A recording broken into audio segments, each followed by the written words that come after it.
Hi, Susie. I'm 43 years old, divorced, and have a 6-year-old daughter. I work for the Department of Law and Public Safety and will have a mandatory retirement at 55. I'm definitely still going to work. However, my goal is to be a good role model for her and hope that I'm saving enough for both of our futures, her college and my retirement.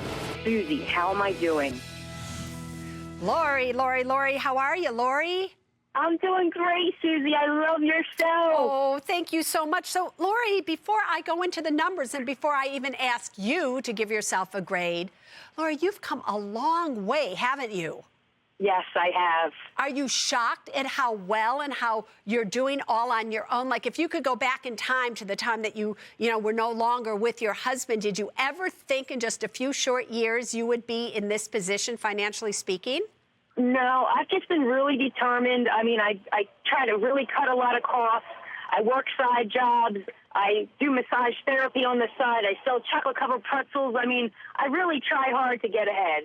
So this is a perfect eve before Mother's Day, because happy Mommy's Day to you, because you are a single mother who has so done it on her own. I can't even tell you. So, Laura, let's take a look at your numbers, and then I will ask you how you would grade yourself. Laura, your take-home income is $6,244 per month with everything that you have going on. Your expenses are just $3,795. Great so far.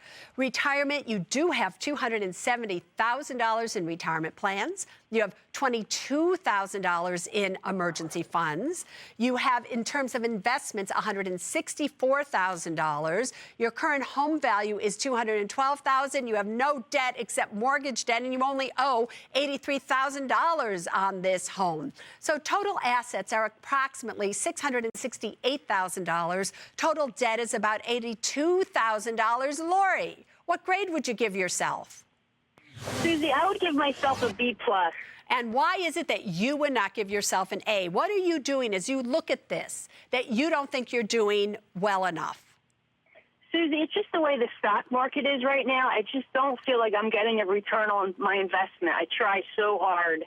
And it's just not there. All right, so let me tell you the grade that I would give you. I also would give you a B+, but not because of what the stock market is doing. But I'll tell you about that in a second. Let me tell you what you are doing absolutely great. What you're doing in terms of saving money for your future, continuing to put money into your pension plans, continuing to save in investments is so wonderful, because why? By the time you are 55 years of age, where mandatory retirement is going to be forced upon you, you're going to have about $1 million in those accounts. At the same time, you are paying your house down so that in 9 years from now, that house payment will be paid off. So that house payment counts for a big chunk of your expenses once the house payment is gone. Your expenses, if you just stay like you are right now, will be about $2,000 a month. So you have all this money that you can save and that you can do all these things to make sure that you retire, especially since you're going to be working, according to what you said, after the age of 55. Now, here is your way to an A. You currently have a will, but you do not have a living revocable trust. You need a living revocable trust. You have a 6-year-old daughter. Next, you currently have about $25,000 in a 529 plan, and you are putting $300 a month towards that.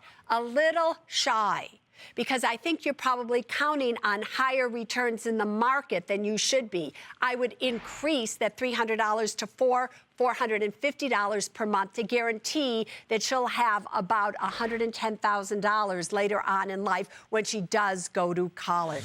Just those few things. Also remember this: if you're going to need to live off the money that happens to be in your retirement account at work, There is a law that says once you are 55 years of age or older and then you leave service where you're working, you can access any of the money in your employer's retirement plan without any penalty whatsoever. Be careful, because if you take that money and do an IRA rollover with it, you cannot access it any way you want until you are 59 and a half years of age. But overall speaking, are you kidding me? You are doing great. But now you know your way to an A.